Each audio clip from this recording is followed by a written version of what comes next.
Okay, welcome to another episode in Comic Book Squares. Thanks for joining us today. We're here at Phoenix Fan Fusion and so excited to be here at our first live show. Today we're going to be talking to Shawn Demumbrum, and we're going to be talking about his comics and how he set a world record in comics. So today I'm Ben, I'm Paul, I'm Shane, and I'm Mike. Let's get this show started.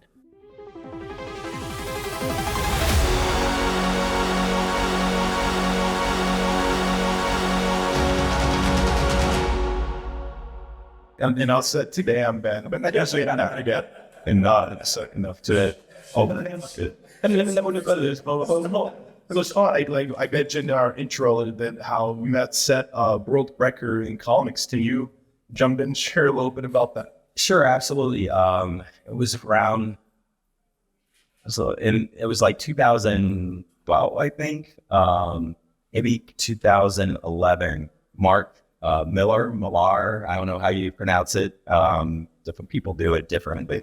They had a convention in England where they set the record for the most contributors to a comic and the fastest time to produce a comic.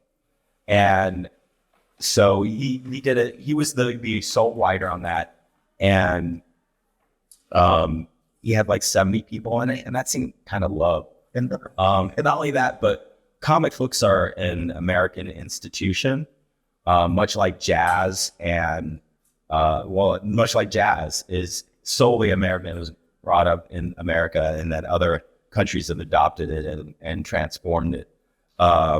So myself and my buddy Jesse James from Jesse James Comics, we said that can't happen. They can't figure it out. They already have half the actors that every film show.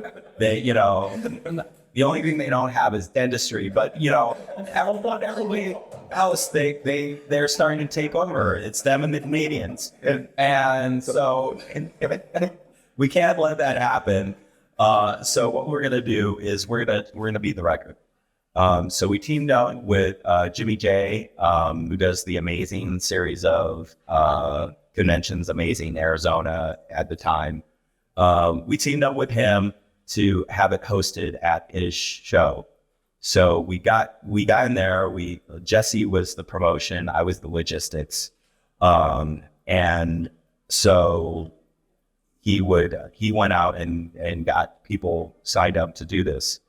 And we decided that we were going to make this harder on ourselves because we thought they would change the requirements for the record to include these changes. So we decided that we would not have a story set ahead of time because Mark had done a screen comic. So he was very familiar with the character and probably had some story ideas that he could just pull out of the hat. I think it was minimal dialogue involved, so there was a lot of action. And we decided we were going to change that. We're gonna have different writers for each one. We had the first writer was Kyle Piggins. He had the first 3 pages, and then it was 2 pages afterward, and for every writer. And so then once you've written the script, then we decided we were going to set up 4 panels. 4 panels per page would give us, and a 25-page comic gave us like 100 different artists for it. And so we set that up, 4 panel pages. That makes it simple because they just have to draw within their square, and then we scan it in, and then scan in all the panels and lay it out and everything. And I did the lettering for it too. But so Kyle does the first 3 pages. We get the first 12 artists up there. And then I realized, oh, wait a minute, we've got continuity issues. If the first person that draws a character doesn't, the next person doesn't know about them, so they draw it differently, and then it creates issues. So very quickly we had to adjust, and they would have their page with their circle panel on it and reference for every character. And of course, every writer wants to put their stamp on it. So there was a new character introduced almost every 2 pages. So we had some really great people too. We had Brian Wuchaleta. We had Brian Polito. We had Paul Jenkins was there. So Paul Jenkins did, wrote 2 pages. You have Lyco, right? Well, so Lyco did the cover. Yeah, Lyco did the cover. He came in. We for about 10 minutes, we thought we had Robert Kirkman. He was there too, and he was just too busy. But yeah, so then what happens is not only do you have the continuity with the characters, but also you have the first person that writes the first 3 pages. The next guy has to read the first 3 pages plus write 2. Then it's 5 and then 2, 7 and so on and so forth. So the person at the end has actually the most difficult job. Yeah. So we got the candles right drawn out. I'm trying to scan in as quickly as possible. The convention is ending. So I was there probably another hour and a half after the convention closed, just finishing up. Because what we did next, which Mark and crew didn't accomplish, is we actually had a printer that took the files, printed out, and we had the comic book available the next day. Yeah, so it was an incredible feat. It was we tried to duplicate it, and we actually beat the record by like a couple minutes or something like that. But we had fewer people, and I wanted to keep the record intact, even though Guinness decided not to. They allowed someone to come in and have more characters, and it separated the records. But so we no longer hold the most characters in a comic, but we do still hold the fastest I've been produced, and probably a little more legitimately than our predecessor, because he actually, the requirement that we had was that we had to sell 300 copies of it, and we had to. And there was a whole thing about it. So, but yeah, so yeah, we weren't the first ones, but I got the record, and we had everyone from like Mark Silvestri drew a panel. You mentioned Rob Liefeld, but we had like these superstars of comics next to people who were self-publishing, and I still get Facebook messages from a guy that wants to take me out to dinner because he's so proud, and his family is so proud of him being a world record holder. And I think it's a little different now, but like when I was a kid, we get the world record and we look through them and everything, and we just marvel and all that stuff. The interesting thing is the record book was originally created to settle warrants. So that's how it first came up. So someone would say, "Oh, I think so-and-so is the tallest man in the world," and no, he's not. And okay, you want to bet? And it's like, well, bartender pulls out the and no, he's right.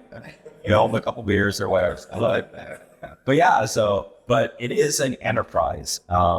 You see these companies that have the world's biggest burrito or chimichanga, but the world's biggest chimichanga at Macayo's. They've got a global chain here, Mexican food chef.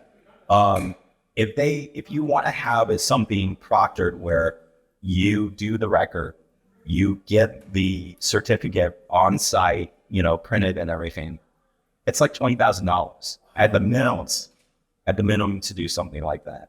But you can prompt your own stuff as long as you have video footage and everything. So that's what we did. We had 2 cameras running the whole time, and then we sent footage off. We sent all the proof, and it took some time for them to actually validate the record. But we were able to do that without having to pay that $20,000. And then if you want to, like you said, impress and say we're the world record holder, you having to license the name, so it's another $10K. Oh no! So it's a legitimate business. But yeah, there is a point of entry that you have to meet either through documenting it thoroughly or through having the proctor. And with all the deep fake options and all the special effects options, I'm sure there are some records that they are gonna would require someone to actually be there. So but yeah, so that's the world records. So yeah, that's pretty fantastic. And that's such an accomplishment, though, because of exactly what you just mentioned, where you get to work, right, like butting shoulder to shoulder, but with just people that you have idolized for so long. And like you said, the indie guys that are self-publishing and just trying to get their name out there, being a part of that and contributing to that, what an amazing story. Yeah, definitely. We have one guy that was recording his experience. He was recording, he was sitting there, he was drawing away, and Mark Sylvester sits next to him. And I'm just like, you could see he was like so excited. It was so amazing for him to be next to him and to be participating in this thing and to have his name on the same book as Mark. I don't know that Mark goes around and says he's a world title holder or white belt or any of those. That would cost them $10,000. For the probably like 50 other independent creators that were part of it, it is a big deal, and it is something that they carry around with them. So. That's awesome. So I, you know what? That's a great story. I guess the question I have is, did you guys have in mind a group of people that you wanted to get together on this, or was it kind of as in for Crest, you kept throwing more people in the mix, or how did that play out? So I mean, obviously, in things like this, you want to make sure you have more people than needed, because someone's going to flake out, or if they have something come up, or for whatever reason, they aren't able to participate. So yeah, we went. Jesse did all the promotion. We had asked the Winbench to kind of help us out and like maybe announce it. I think it's part of their programming. And that didn't really, there was still people that were really confused. So Jesse went, they had like a preview night sort of bar event, and he went around to the different creators and told them, but they were still, there was like Kyle Hiddens, like, I'm doing the what? What's the character that you would know? So whatever you want is, you're right. And luckily he had Ryan next to him, and they're good friends, and Kyle and Ryan were able to come up with Hanulus, something that was unbeen enough that you could continue it on. But yeah, so yeah, there were still some people that were a little confused by that.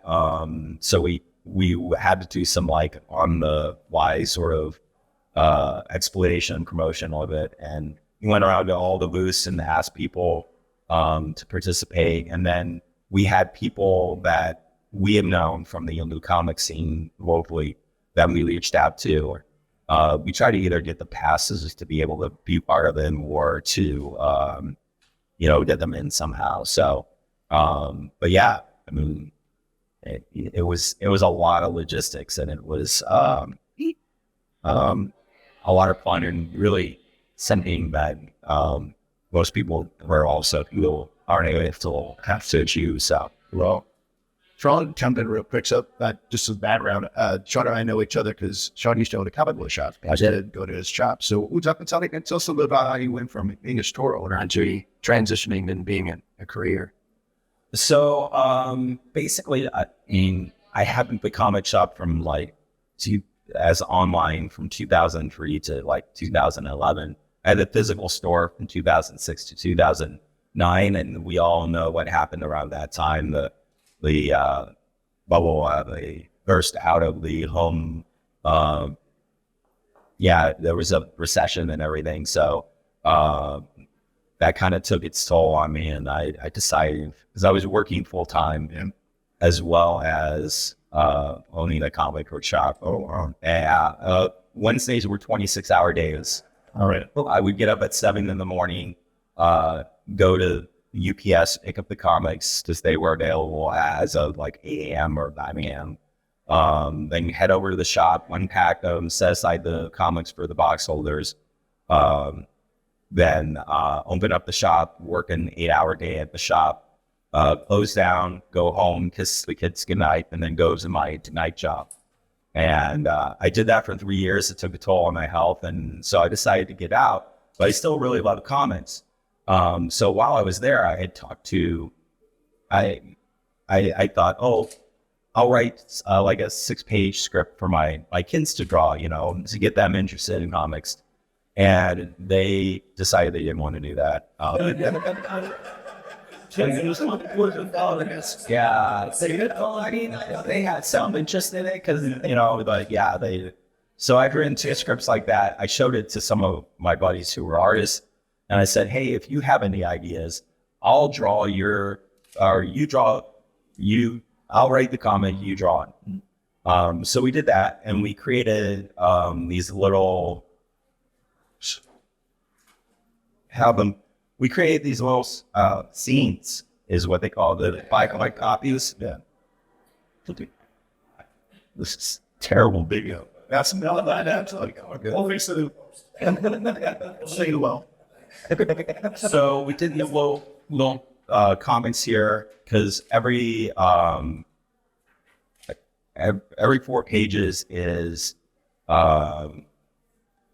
what you print out when you read comics. So that's why you see comics that are in sets of like 20 pages, 23 with an ad or something, and then you have a cover on the top of it. So we just did these black and white things. I did them at Costco Business, had a printing service at the time. Printed them, stapled themselves. I had a long arm staple. We put them together, and that's how I started doing comics. And then around 2011, or I think it was 2010 when it came out, that Jeff Pena was downstairs, and Thomas Healy put together an anthology called Pirates versus Ninjas, or Pirates Farm Ninjas. So it was a lot of stories that involved pirates and ninjas, and it was a comic book anthology. And I thought, this is great. You can get local people involved, and you create this, and it's possible. So I was thinking about all my friends and all the people I respected, what their interests were, and the thing that we had in common was music, and specifically a love for the band The Smiths. So what we did was I put together a bunch of teams, and they agreed to write and draw the stories, and then we decided to do a Kickstarter back in 2011 when it was fairly new. I had this wonderful artist, Jason Peterson. He's still, he doesn't do comics anymore, but does great tattoos of Forever in Tucson. Go check him out. But he did this cover of Morse opening up his shirt and the buttons are popping off, a la Superman, and it was this juxtaposition of rock stars are the new superheroes, sort of. And so I got the Kickstarter together, and we used that as the promotional art. Sent out to Bleeding Cool. Bleeding Cool picked up the story. So I'm looking at the, I started everything, and evidently Morrissey had got into the news because he said something like there was some sort of massacre in Norway or something. And he said, this pales in comparison to the atrocities of KFC and McDonald's every day, and, overly dramatic, typical Morrissey. Yeah. And so people started picking up on that. And then the Guardian reached out to us. They did an article on it. I was on BBC radio doing an interview. We had Russian outlets, Spanish outlets, just all over the place. The Smiths and Morrissey are very popular in Mexico. And so we had all kinds of people reaching out to us, to reach out to me or reach out to Jason. Of course, I don't think they understood that the cover image didn't necessarily mean that we were going to do a superhero comic with Morrissey, because most of the stories were just inspired by that. But we did have some lyrics that were in there, some of the Smiths lyrics that were in part of the stories. So I reached out to the music publishing that the Smiths use. And I said, this is what we're doing. Just these are the pages. You know, we like to have approval to be able to utilize. So time goes on, the campaign's in full mode, and still knows I had a deadline to go to Tucson Comic Con to release it. So the books were printed, you know, on time. We did worked with the Canadian printing company that does most of the comics for all the industry, and we had the books. Still hadn't heard back from them. You know, months later go by, and I hear back, and they said, "Well, we just need to reach out to the artist." And I'm like, "Okay." And so, still didn't hear anything. Then, like 6 months out, I hear back, Morrissey is willing to license this to 1,000 or 10,000 copies worldwide. Use, but there are 3 conditions. The first condition is every story that has lyrics in it has to say lyrics inspired by Hillis. And that the second thing was a $500 licensing payment, which isn't huge, compared to some of the other numbers I heard thrown out for lyrics use, but it wasn't minuscule either. But the third condition is the one that could have put the nail in the coffin. He said that the other publishing company could not get any money. So the other publishing company was Johnny Marr, who famously they'd had a split with. And this was around the time that everyone was saying, "Oh, the Smiths are going to reunite for Coachella, and they're gonna pay him $1 million to play Coachella." And knowing this background, I can tell you that there is no way the Smiths are ever getting back together. That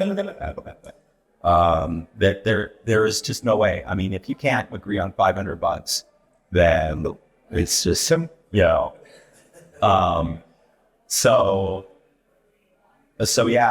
But I said to the guy in Morrison camp, I'm like, "Is this possible? Am I screwed on this? I mean, what's going to happen?" And he said, "Look, we talk back and forth to them all the time for different artists and things." And he said, "Let me reach out to them. Let me see if they have any interest in this, and I'll get back to you." Yeah. So they reached out to the Johnny Marr's people. Johnny Marr's people, to their credit, said, "We have no idea what to do with this," which is crazy because they license lyrics to books all the time. And comics are books with pictures. So, and so they said, "We don't know what to do with this. If you can make some money off it, go ahead." And so I said to the guy, "I'm sending my $500 check. I just need a copy of that email that says it worked for you in there, and we're good." And so after that, I decided he would not use words in any comic. I did another volume of the Smiths book with Johnny Marr as the superhero on the front, again with Jason Peterson, and then we moved on to the Pixies, and I did a 64-page comic of stories inspired by the songs of the Pixies. Now in that one, I posted up, and the management for the Pixies saw it, and they said, "Hey, we would love to put this on our Facebook page and promote it." And so we got quite a few people interested based on that. And they said, just send us like a copy or whatever we had done. So That was it. that was it. The Pixies were so stress-free about it. So and I didn't even have lyrics in there. So it wasn't as if it was, I had to get their approval, since there is one of the things I found out from the Smiths thing is you can't copyright song titles. So using the song title as the story title, you're in the clear. Which is why I always wondered, like, I'd see Batman and other comics that would have the title of a song as their story title for that particular issue. I was wondering, I was like, how did they get around that? Well, you can't copyright with no. So we did the Pixies. Then I tried reaching out for years to Trent Reznor because the next book I wanted to do was Nine Inch Nails. And I've never gotten in contact with them. I reached out enough of his business people that I'm sure he knows about it, and he just doesn't want to even acknowledge it because acknowledgement is kind of approval. But yeah, so we did a hardcover for Nine Inch Nails during the pandemic. I put out 4 individual issues that I collected in a trade paperback. The next thing I've kind of been building my way up from very obscure bands to more popular bands. And the next band I want to do was actually more of a brand. Because what's that? It's a new too. No, it's Nirvana. Oh, yeah. And this one, I want to write all the stories. I want to get artists to draw them, because it's what I've been building up to. And I actually have, before he passed, a couple years before he passed, I commissioned Neil Adams to do a cover. And so I have a Neil Adams cover that's Fleet.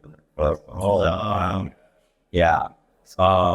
But another interesting thing about this whole publishing then is that I have a buddy who did like Jesse James and I. He's really into Iron Maiden. If you ever see any of his posts, he's always wearing an Iron Maiden shirt or a Coffin Commons shirt or a Pepsi shirt.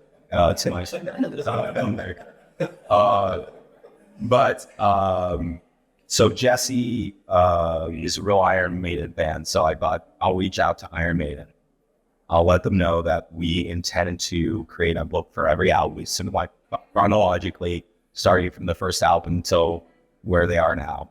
And we're planning to do it, and wanted to know if they want any sort of participation. So I reached out to them. They were very quick to get back to me.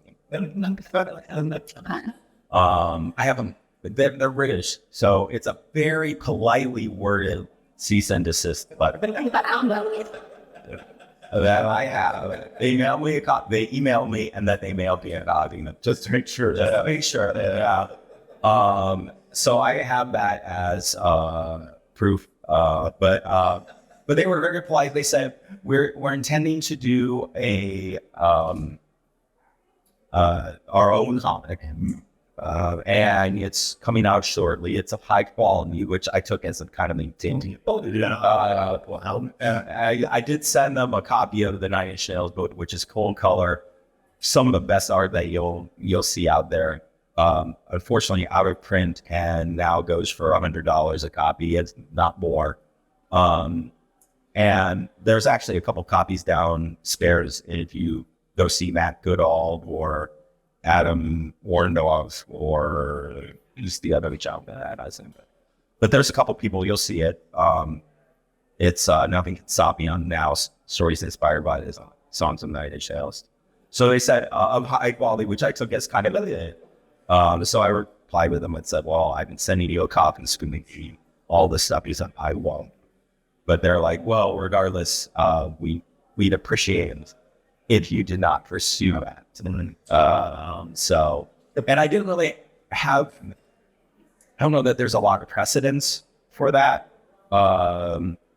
So I don't know how they would enforce that. But anytime you get lawyers involved, everyone loses. So I mean, at one point I was thinking of calling it just the Irons and not say inspired by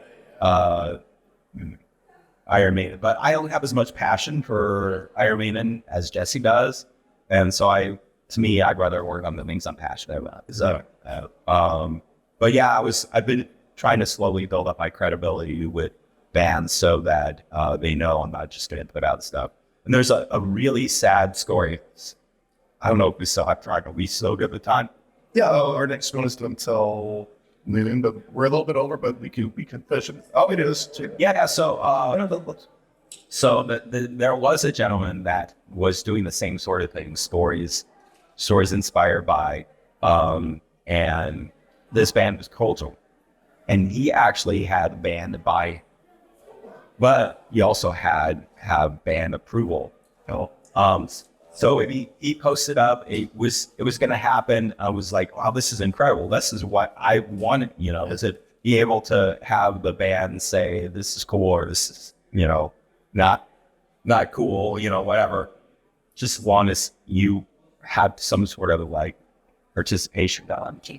And it ends up that you got the band and they gave us the band, and they said, yeah, I'm in your mouth though. So you'll never see it. Yeah. So from some sense, my experience has been really positive compared to like with so yeah. But yeah. Yeah. Hey, before we do wrap up, Shark, where can people go to find out more about your current projects, your work, and all that stuff? Yeah, so I have a couple Facebook fan pages for Spazdog Press. I have a website, www.spazdogcomics.com, and they're available on Amazon. So if you search under Spazdog Press, they're available there. But again, you are interested in some of the books there. Some of the guests that are here this year have some of those debate for just so. But yeah, so that ain't that. I really appreciate it, guys. All I learned is I love this. I know. Well, and especially they don't get that here. And especially with the iPads. I was talking to these guys earlier. There's a publishing company out, Ogres, and that's doing comics. And every comic, the price of it is $6.66. And by the way, I didn't include that. Well, one of the first comics they came out with was based on the music of Disturbed, and the band was involved. Coming, I think, from a script and sort of story direction aspect. So, and there's been multiple books done now like that, not just them on the other bats. So I think there's, when you mentioned, Iron Maiden, I would run their own thing. I'm not very new to that's the rose as well. I think they either run with Heavy Metal Comments or Dynamite. I can't remember which company it was. Yeah. But it was either Dynamite Entertainment or it was Heavy Metal. Well, yeah, see, Lash and start going that way too. This Opus is this. It's completely. It's really just a mix of the comic industry of music. There's another great company, V2, that puts out some really great collaborations with artists. And of course, you've got the magnum opus of comic book crossovers with Comic Book Tattoo, which was a Tori Amos book, and she had direct involvement in it. But yeah, lots of points to ask. Great stuff. Well, thanks again for coming on, Shawn. We really appreciate it. I'm just getting to wrap up here. Thanks everybody for tuning in and watching our show once again. We really love having all these great artists and writers and all the comic pros on with us to help us keep doing that. Please hit that, click that like and subscribe button, and give us a rating if you're on a podcast. And we want to give a special shout out and thanks to our sponsors for the prize that we have here today, ASAP Imagination Comics out of the UK. We also have Dreadnought Comics, which is a comic book shop here in town, and Dream Foundry, with whom we're doing the comics card writing contest. Shaw's links and all that information will be in the show notes and in the show description.